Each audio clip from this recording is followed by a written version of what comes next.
Ang kwentong ito ay hango sa totoong buhay at pangyayari na itago na lamang natin sa pangalang Toto sa isang lugar na labis na kinakatakutan ng iilan.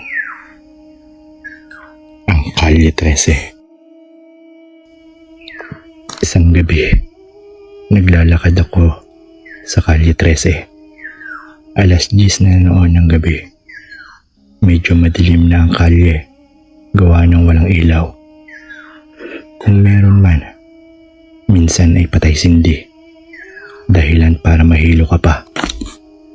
Bali-balita sa amin na ang kalyeng ito ay may kababalaghang nagaganap na siyang hindi ko pinaniniwalaan. Multo, aswang, o lamang lupa. Isa lang iyang kwentong pambata para sa akin na inilathala ng mga nobela, istorya o telebisyon para kaaliwan ng mga tao. Hindi nga ito inilalathala sa mga aklat para pag-aralan ng mga kabataan. Ito ay bunga lamang ng malilikot na imahinasyon ng mga manunulat upang makaakit ng mambabasa. Hindi ako nagpapapaniwala sa mga ganyan. At nang tinatahak ko ang kahabaan ng Kalye 13, tanging mga tunog na nababaling mga sanga ang naririnig mo sa bawat hakbang ng ginagawa ko. Ngunit ang paniniwala at tapang ko noong gabing iyon ay sinubok ng panahon sa hindi ko malamang dahilan. Nagtataka ako kung bakit kakaiba ang kilabot na nararamdaman ko. Tila ba nagtayo ang lahat ng mga balahibo ko at buhok sa katawan. May kung anong bigat ang nararamdaman ko na hindi ko alam kung ano. Mabilis ang lakad ko, ngunit pakiramdam ko napakabagal ng mga hakbang ko. Sa tanang buhay ko, ngayon ko lamang naramdaman ang klaseng kilabot. Gawa na rin, isa akong taong hindi nagpapaniwala sa mga kababalaghan. Binaliwala ko ang nararamdaman kong iyon at nagpatuloy sa paglalakad nang may nakasabay akong isang babae. Nagulat pa ako sa kanyang presensya dahil bigla na lamang itong sumulpot sa kung saan. Sabayan pa ng ilaw sa unahan na patay sindi. Napasa po ako sa aking dibdib. Nakala mo'y tinatambol ng 1,000 tambol. Na sobrang bilis at lakas. Parang pakiramdam ko, mauunang umuwi ang aking kaluluwa kaysa sa akin. Sa sobrang kaba. At dahil masagulero akong tao, naisip ko na kung hindi lamang babae ay baka nasuntok ko ito. Sinabi ko sa kanya na bakit bigla na lamang siyang sumulpot nang walang pasabi. Ngunit katahimikan lamang ang kanyang tinugon sa sinabi ko. Napakunot ang noo nang mapansin kong tila nakikimona ang babae. Tila ba ang ayos nito nagmula sa sinaunang siglo. Tinatanong ko siya kung saan dula siya gumanap. Ngunit hindi pa rin siya sumasagot. Kaya napailing na lamang ako. Mauuna na sana ako sa kanya. Nang sa unahan kung saan patay sindi ang ilaw, ay may nakatayong tao na nakasombrero ng lumang sombrero. Ang suot nito'y puti na tila ba isa siyang katipunero. Pinilinga ko ang paningin sa paligid. Baka ako may shooting ng mga artista at ako'y nakakaabala. Ngunit wala akong nakita kahit anong sinyales na may shooting sa paligid.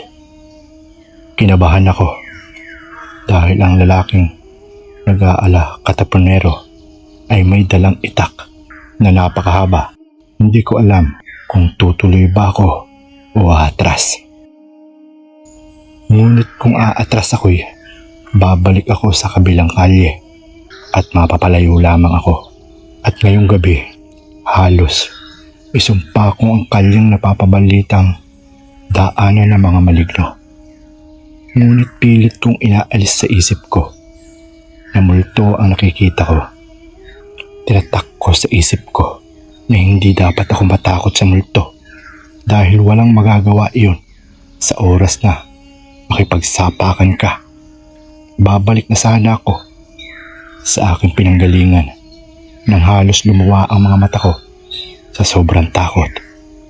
Kulang na lamang ay humiwalay na ang kaluluwa ko sa katawan ko.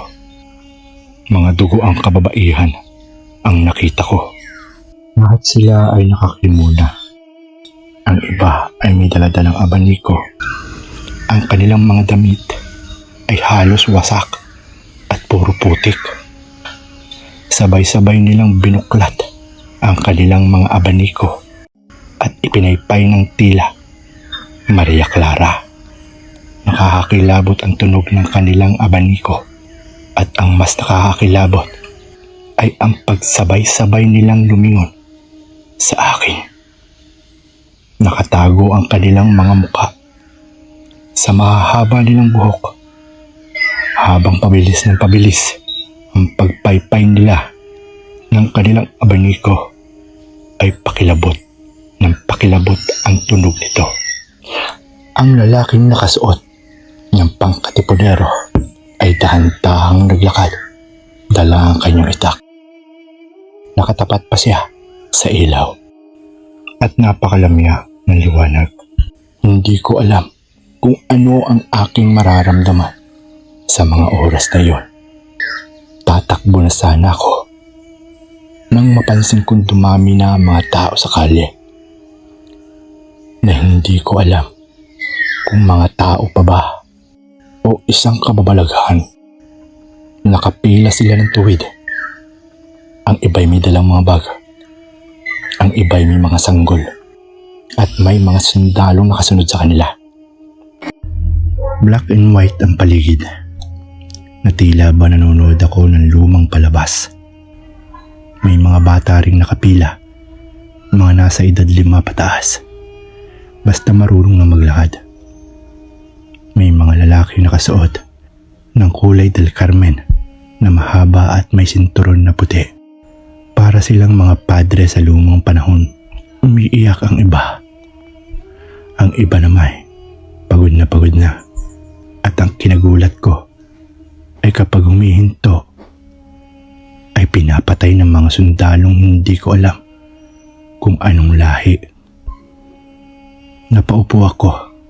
Sapo ang dibdib ko sa sobrang gulat sa nasasaksiyan ko na di ko alam kung parte pa ba ng totoong mundo para itong may pagkakahawig sa Death March kung tawagin. Nang makaupo ako, nilingon ako ng isang sundalo at may sinabi siyang hindi ko maunawaan na tila pinapatayo ako. Nang hindi ako kumilos, ay kanya akong binarila na ikinasigaw at ikinapikit ko ng mga mata ko. Pagdilat ko, ang mga babaeng nakaabaniko na naman ang nakita ko.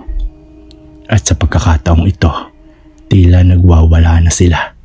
Nanlaki ang mga mata ko dahil yung lalaking katipunero ay pinagtataga sila. Walang awang pinagsaksak at pinatay. Napatakip ako ng bibig. Hindi ko alam kung ano ang rason kung bakit walang may gustong maglakad sa kalyeng ito. Dahil sa mga kababalaghan na dati ay hindi ko pinaniniwalaan. Naghuhumiyaw ang mga kababaihan. Naaawa ako sa kanilang kalunos-lunos na sinapit sa kamay ng lalaking katipunero.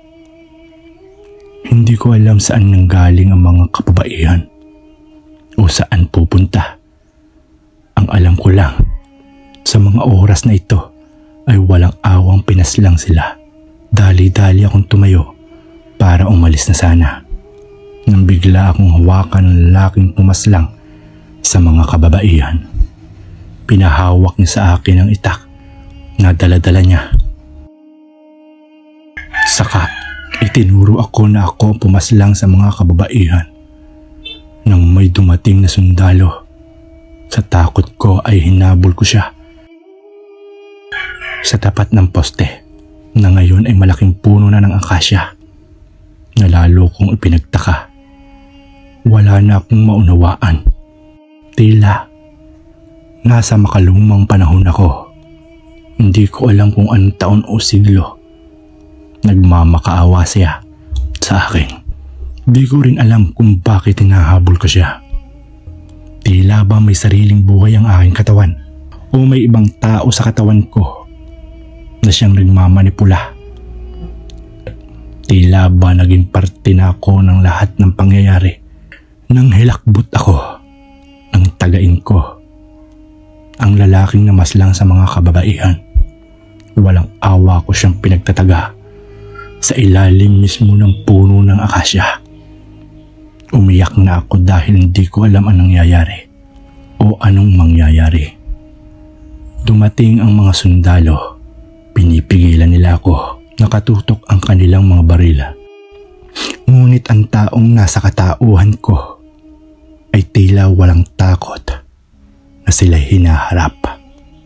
Sinabi ko sa mga sundalo na ibababa ko ang aking itak, na di ko alam paano ko naintindihan, gayong ibang lingwahe ang kanilang gamit.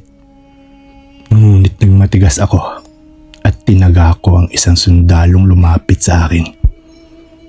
Nagulat ako sa ginawa ko dahil tumakbo ako upang pagtatagain sana sila, ngunit pinaulanan ako nila ng bala.